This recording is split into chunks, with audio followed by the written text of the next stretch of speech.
IG Raden Sigit. Assalamualaikum Ustaz. Waalaikumsalam warahmatullahi wabarakatuh Raden. Saya mau tanya, apakah kita boleh berziarah kubur lalu membacakan surat Yasin di pinggir kubur itu? Buka nama kitabnya Ar-Ruh. Sudah diterjemahkan bahasa Indonesia R-O-H. Kitab Roh. Di situ ditulis oleh murid Imam Ibnu Taimiyah, namanya Imam Ibnu Qayyim Al-Jauziyah. Kitab ini tidak diragukan lagi sebagai ensiklopedia terlengkap dalam bidang alam barzakh, alam kubur. Di situ disebutkan tentang riwayat Imam Ahmad menyetujui orang yang membaca Al-Quran di samping kubur. Awalnya Imam Ahmad melarang, lalu kemudian orang itu berdalil bahwa Abdullah anak Umar bin Khattab pernah berpesan, nanti kalau aku meninggal dunia, bacakanlah ujung Al-Baqarah pada bagian kepala. Awal Al-Baqarah pada bagian kepala, ujung Al-Baqarah pada bagian kaki. Oleh sebab itu maka ini diantara dalil membacaan Al-Quran di samping kubur. Lalu kemudian ketika Nabi SAW menancapkan pelepah korma, ini berdalil dengan ini Imam An-Nawawi dalam kitab Al-Minhaj Syarah Sahih Muslim Ibn Al-Hajjaj. Pelepah korma yang ditancapkan ke kubur bertasbih, tasbihnya sampai pada orang meninggal dunia. Kalau tasbih pelepah korma saja sampai, apalagi bacaan Quran orang yang beriman. Maka membacakan Quran untuk orang yang meninggal dunia, bacaannya sampai baik dari rumah maupun di samping kubur. Allahu a'lam.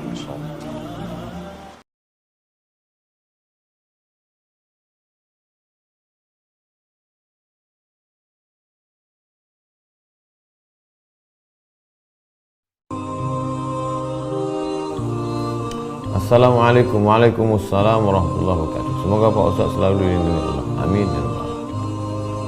Jika ada seorang sedang sholat, lalu ada orang lain jalan di depannya, bagaimana hukumnya?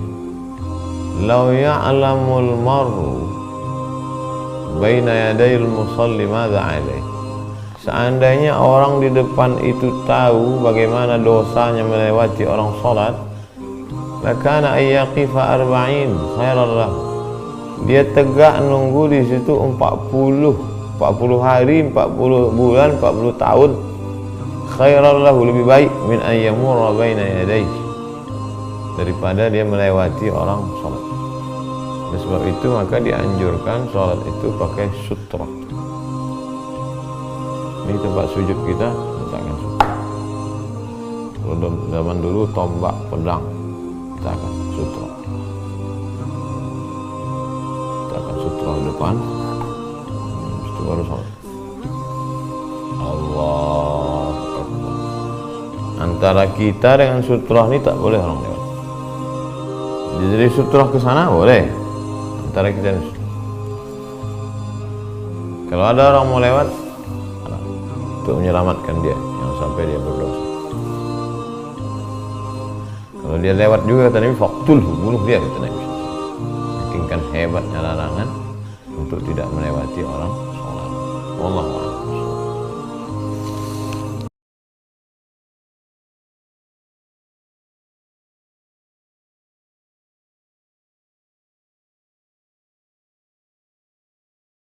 Bagaimana cara bersabar karena kita sering berkeluh kesah? Sabar artinya menahan.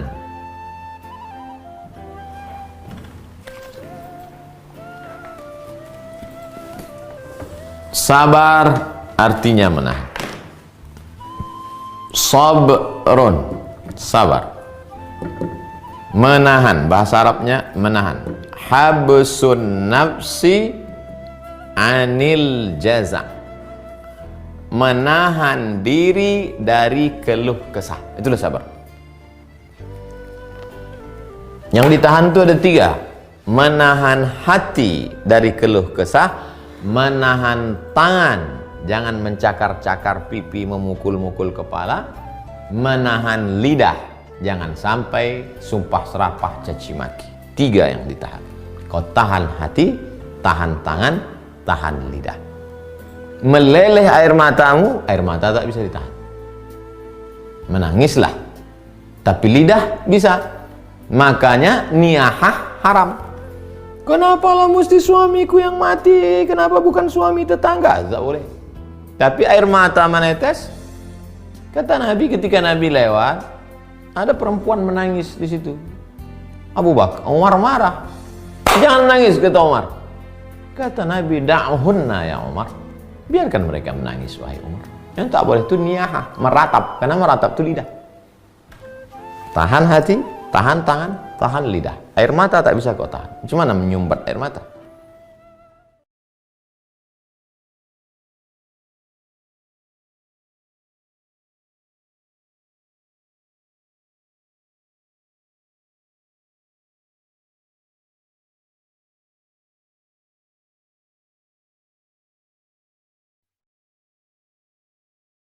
Barakallahu fiik wa fikumul barakah. Barakallahu fiik, dia mendoakan saya, semoga engkau diberkahi Allah. Jawabannya, wa barakallahu fikum wa fikumul barakah. Kamu pun juga mendapat berkah yang sama. Bagaimana sikap kita terhadap orang yang menyuruh kita pindah dari saf awal? Kita datang ke masjid, duduk di saf awal. Karena saf awal untuk orang penting. Apakah kita tetap di saf awal atau pindah ke belakang? Bukankah orang yang lebih datang duduk di depan? Syukran, afwan, jazakallahu khairan. Kalau dikatakan syukran, jawabannya afwan. Kalau dia katakan jazakallahu khairan katsira, semoga Allah memberikan balasan yang banyak, jawabannya wa iyyaka wa iyyakum, you too, kamu juga. Assalamualaikum warahmatullahi wabarakatuh. Waalaikumsalam warahmatullahi wabarakatuh. Masuk ke masjid, duduk saf pertama. Diusir sama petugas, mundur ke belakang, sini ada pejabat-pejabat. Maka dalam Islam, siapa yang datang duluan, dia saf pertama. Saya di Malaysia berapa kali tausiah,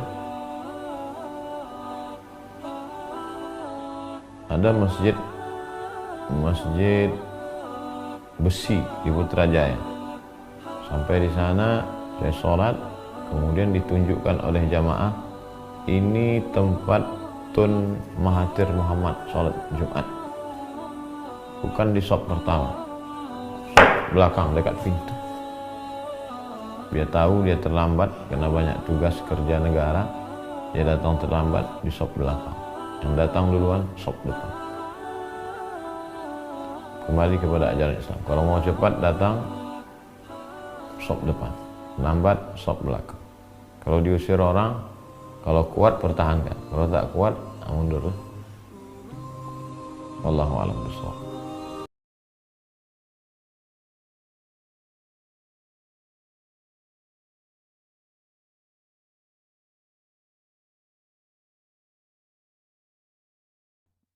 Adakah wajar mengikuti arahan pemerintah supaya tidak sholat berjamaah?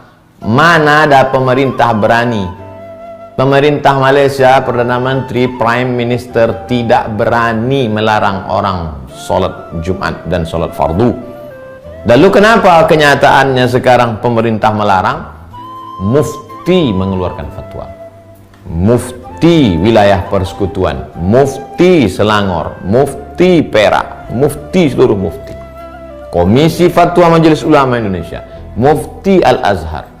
Kenapa mufti berani? Dari Al-Quran dan sunnah Rasulullah SAW.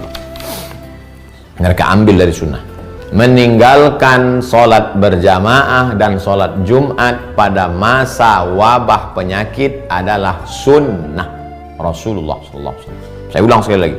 Meninggalkan sholat berjamaah dan sholat Jumat pada masa tersebarnya wabah penyakit taun pes adalah sunnah Rasulullah SAW.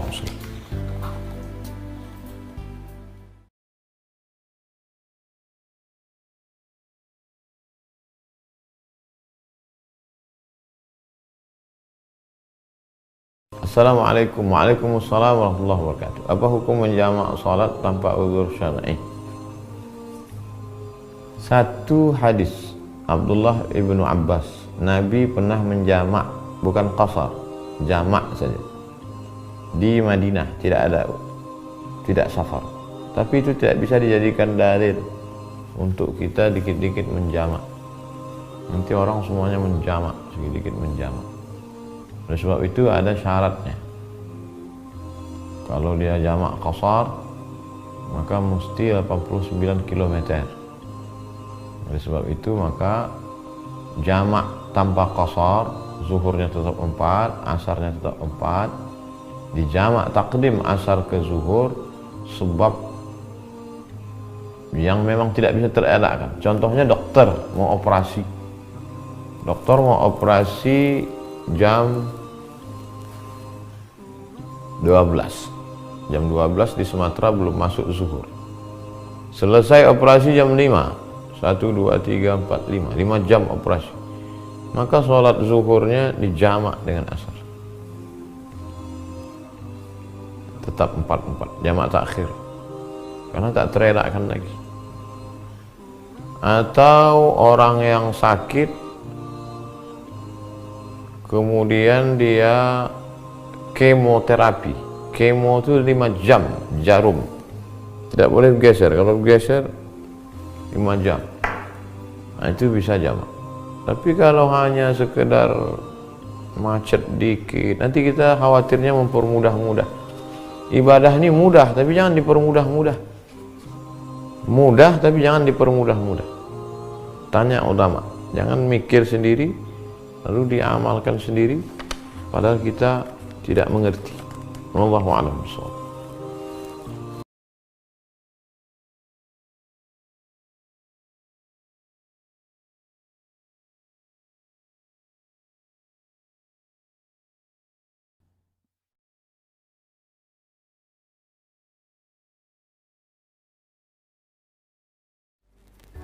Nasihati kami para remaja agar terhindar dari perbuatan zina. Jangan pacaran.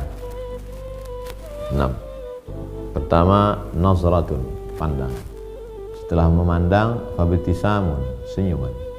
Setelah senyuman, fakalamun, say hello, ngomong. Setelah kalam, fasalamun, salam. Setelah itu famau'idun, janjian. Setelah janjian, faliqa'un, pertemuan. Setelah itu terjadilah apa yang terjadi.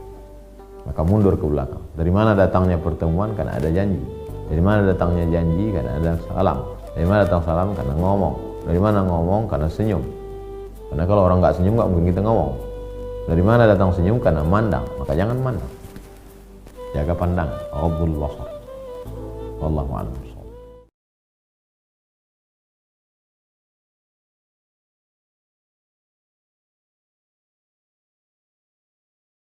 Assalamualaikum Ustaz. Waalaikumsalam warahmatullahi wabarakatuh. Saya ingin tanya, apakah mimpi dapat dipercaya? Mimpi 3. Pertama, ilham, dikirim oleh Allah melalui malaikat. Yang kedua, waswasatus syayatin, bisikan setan. Makanya sebelum tidur, bismika Allahumma ahya wa amut. Qul huwallahu wa falaq wa binnas, al-fatihah, tiap ke tapak tangan, hembus, sapukan ke muka, ke kepala, kepada. Miring ke arah kanan. Ikuti sunnah-sunnah. Berwuduk dulu bagus.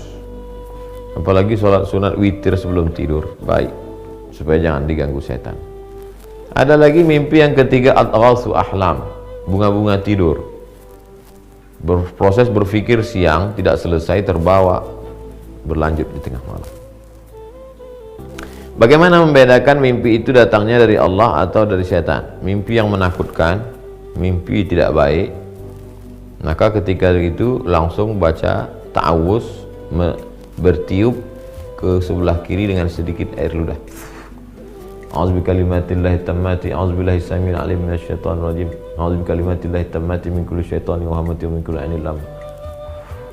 Ke arah sebelah kiri. Kalau mimpinya baik, mimpi ke Makkah, mimpi berjumpa ulama, mimpi melihat taman yang indah. Ada kitab khusus tentang takwil mimpi ditulis oleh Imam Ibnu Sirin, namanya Tafsir Ahlam, takwil mimpi.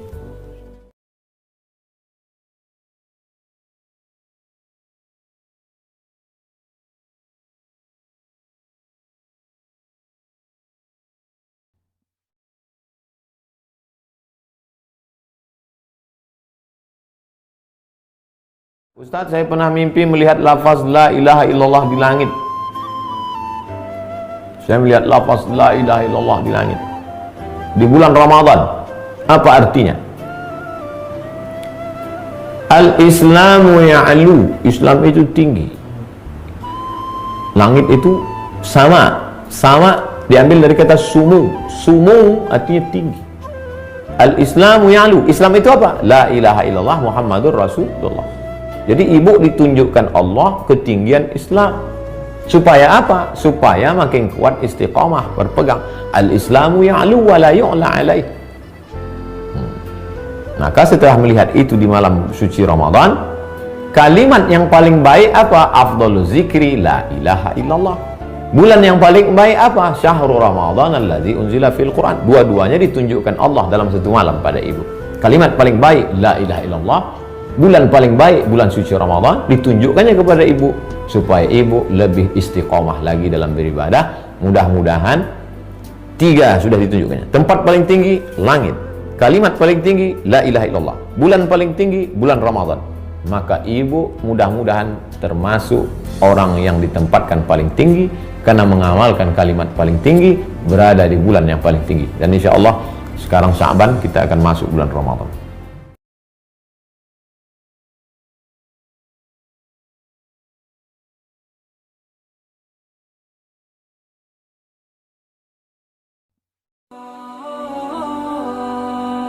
Apa hukumnya kalau imam di musola bacaannya tidak tepat padahal dia guru agama? Berarti Pak Guru itu harus belajar tahsin.